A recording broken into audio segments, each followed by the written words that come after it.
Chapter 7. Manufactured Scarcity. The Slow Squeeze. By the time the weather experiments are perfected, the next stage becomes inevitable, applying the same control mechanics to resources and infrastructure. Why wait for nature to cooperate? When you can schedule the next stress test yourself, the pattern of controlled collapse. The machine already knows how populations respond to sudden shock events. Now it refines the process into a drip feed of instability, not an explosion, but a slow implosion that's hard to pinpoint as deliberate.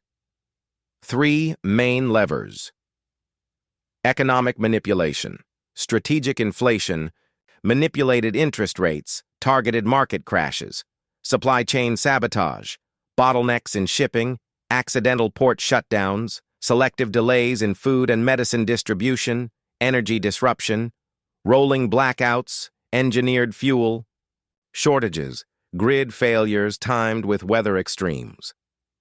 The genius of the slow burn a hurricane draws immediate suspicion. A year of higher grocery prices feels like just how things are. By stretching the crisis over months, even years, people normalize instability. Resistance gets worn down before it can mobilize. Dependence on government aid grows, even in communities that once prided themselves on self-reliance. The scarcity compliance. Link, scarcity, changes behavior more predictably than fear. When fuel is scarce, people travel less, easier to monitor. When food prices climb, diets shift to whatever is subsidized, easier to control health outcomes. When electricity is rationed, work patterns shift, easier to regulate productivity. Every shortage isn't just an inconvenience. It's a behavioral filter, slowly shaping society into a more compliant, predictable, machine-compatible form. The trial runs. We've already seen.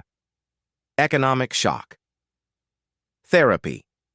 The 2008 crash wasn't just a market failure, it was a restructuring of ownership. Who walked away with the assets? Not the public. Port choke points, labor disputes, and accidents that mysteriously line up with geopolitical agendas. Grid failures, Texas, 2021. Millions without power during record cold while energy. Companies posted record profits the same year. Each of these isolated events fits the same testing criteria. Limit resources, watch how quickly the population adapts to diminished conditions. Measure pushback. Adjust strategy. The endgame of the orchestration. Weather events create the excuse. Economic and resource scarcity create the dependency.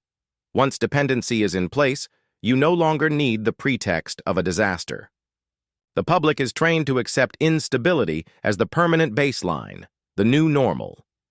At this stage, the machine doesn't just react to crises, it manufactures them on demand, fine-tuning the intervals so there's just enough relief between waves to keep people from outright revolt, but never enough for them to truly recover.